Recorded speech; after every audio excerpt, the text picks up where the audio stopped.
नको दोघांचा सामना आहे भरत शेठ आणि एकनाथ शिंदे साहेबांमध्ये म्हणून एकनाथ शिंदे साहेबांनी मनोगत व्यक्त करा.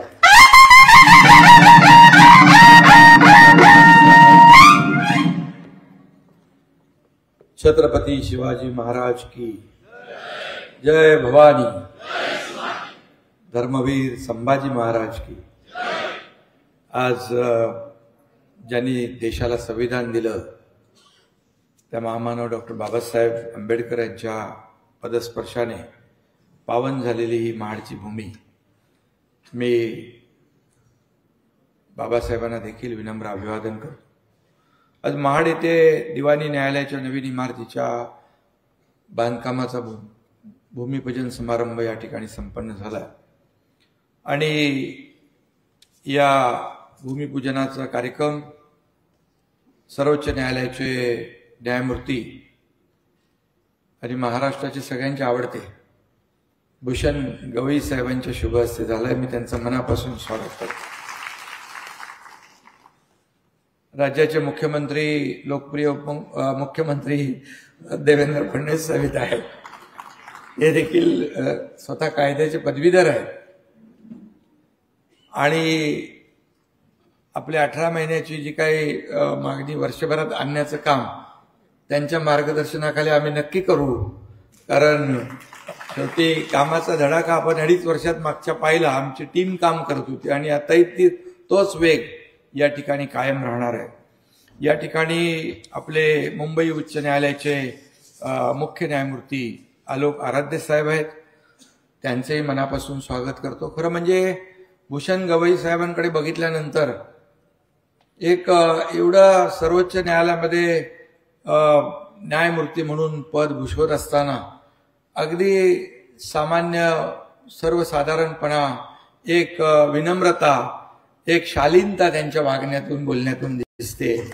तर म्हणजे अशी मोठी माणसं फार कमी अशा स्वभावात पाहायला मिळतात आणि खरं म्हणजे अशीच माणसं आपल्या कामाचा ठसा कायम उमटवत असतात आणि समाजाला एक ऊर्जा आणि प्रेरणा देत असतात. तसे आमचे आराध्य साहेब पण मुख्य न्यायाधीश आहेत. पण आम्ही त्या पहिल्या दिवशी त्यांचं स्वागत केलं. पण त्यांच्याकडे बोलल्यानंतर पाहिल्यानंतर त्यांची ओळख आमच्या ठाण्यामध्येच निघाली आणि अतिशय विनम्र स्वभावाचे आराध्य साहेब पण इथं आहेत. सर्व मान्यवर आहेत. कर्णिक साहेबांनी तर आनंद दिघे साहेबांची ओळख सांगितली आणि म्हणून इथे सर्व साठे साहेब आहेत. सर्व मान्यवर भूषण गवई साहेबांचा आदेश आहे की सन्मान्य व्यासपीठ म्हणा आणि मग सर्व सन्मान्य व्यासपीठ आणि उपस्थित सर्व मान्यवर, सर्व वकील मंडळी आहे, बार असोसिएशनचे सर्व पदाधिकारी आहेत, आमचे सर्व लोकप्रतिनिधी आहेत. यांचं सर्वांचंच मनापासून स्वागत केलं पाहिजे. खरं म्हणजे आज तमाम सर्वांच्याच वकिलांच्या आणि इथल्या न्यायमूर्तींच्या न्यायाधीशांच्या चेहऱ्यावर आनंद आहे आणि कारण पक्षकार येतात आणि जातात, वरिष्ठही येतात जातात, वकिलांना मात्र याच ठिकाणी काम करावं लागतं आणि त्यामुळे या नवीन भूमिपूजनाच्या इमारतीमुळे आमचे अनेक लाडके वकील देखील खुश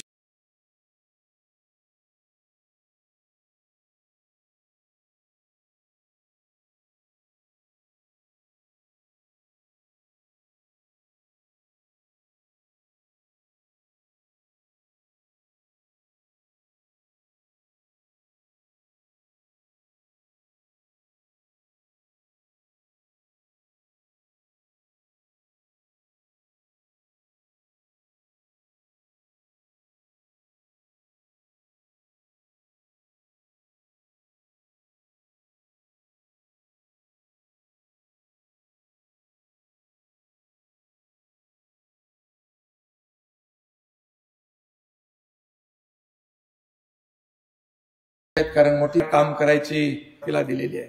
खरं म्हणजे एक प्रकारे हा एक दैवी संकेत म्हणावा लागतो.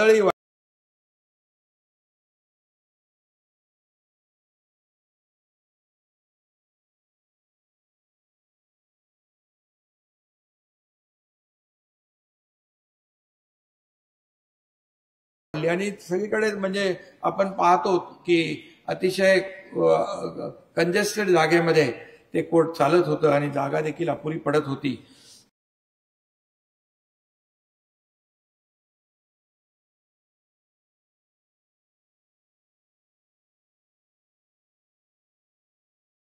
मुख्यमंत्री महोदय, मी इथं पाऊस जेव्हा महापूर आला तेव्हा आलो होतो.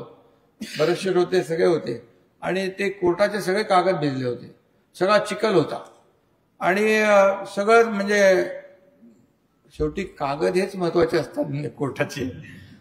आणि ते मी पाहिलं, मला आपल्याला माहित आहे, मी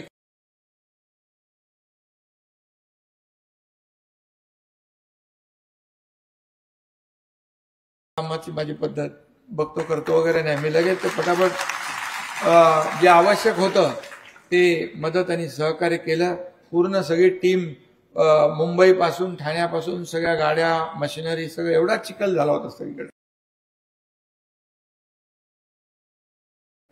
पण त्यावेळेस सगळ्यांनीच मदत केली, सगळ्यांनीच सहकार्य केलं. त्यावेळेस मी त्यावेळेसचे न्यायाधीश काय आपले होते त्यांच्या देखील म्हणजे हे सगळं कोर्टाची अवस्था पाहिल्यानंतर त्यांना एवढं दुःख झालेलं. वकील देखील सगळे काम करत होते आणि मग सरकार म्हणून, शासन म्हणून आपली पण जबाबदारी आपण पार पाडली पाहिजे. त्याप्रमाणे आपण आपलं कर्तव्य केलं आणि म्हणून आता तर ही 5 मजली नवीन इमारत होतीये, बस स्थानकापासून जवळच आहे, सरकार इकडे आहे, त्यामुळे भिसे साहेब काय कमी पडणार नाही काय. आणि याला गवई साहेबांचा हात लागलेला आहे, त्यामुळे रेकॉर्ड टाइम मध्ये ही इमारत आम्ही पूर्ण करण्याचा प्रयत्न करू, एवढंच आपल्याला सांगतो. आणि पुन्हा एकदा, आणि मला वाटतं जसं आम्ही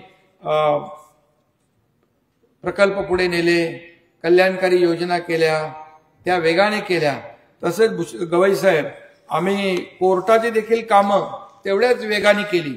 मला वाटतं आम्ही आपल्या सरकार आल्यानंतर 32 न्यायालय बांधली, 32 कोर्ट, त्यामध्ये 14-17 न्यायालय होते. आणि बाकी काय सगळं खूप, जेव्हा जेव्हा आमच्या कॅबिनेटमध्ये कोर्टाचा विषय येतो आराध्य साहेब, तेव्हा आम्ही एका क्षणाचा विलंब लावत नाही,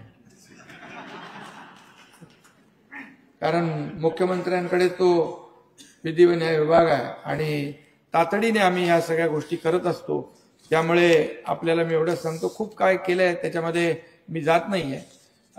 म्हणजे जी रिक्त पदं होती ती आपण भरली, डिजिटायझेशन, IT, आर्टिफिशियल इंटेलिजन्स, याचा आता काळाचं गरज आहे. त्यामुळे त्याच्यावर देखील मुख्यमंत्री महोदयांनी खूप लक्ष दिलेलं आहे, कारण शेवटी आमचा उद्देश एवढाच आहे, सर्वसामान्य माणूस हा शेवटचा घटक जो आहे त्याला जलद गतीने न्याय मिळाला पाहिजे, एवढीच आमची अपेक्षा आहे. आणि म्हणून त्यासाठी जे जे काही लागेल ते महाराष्ट्र सरकार उपलब्ध करून देईल. मुख्यमंत्र्यांच्या साक्षीने मी या ठिकाणी सांगतो. धन्यवाद. जय हिंद, जय महाराष्ट्र.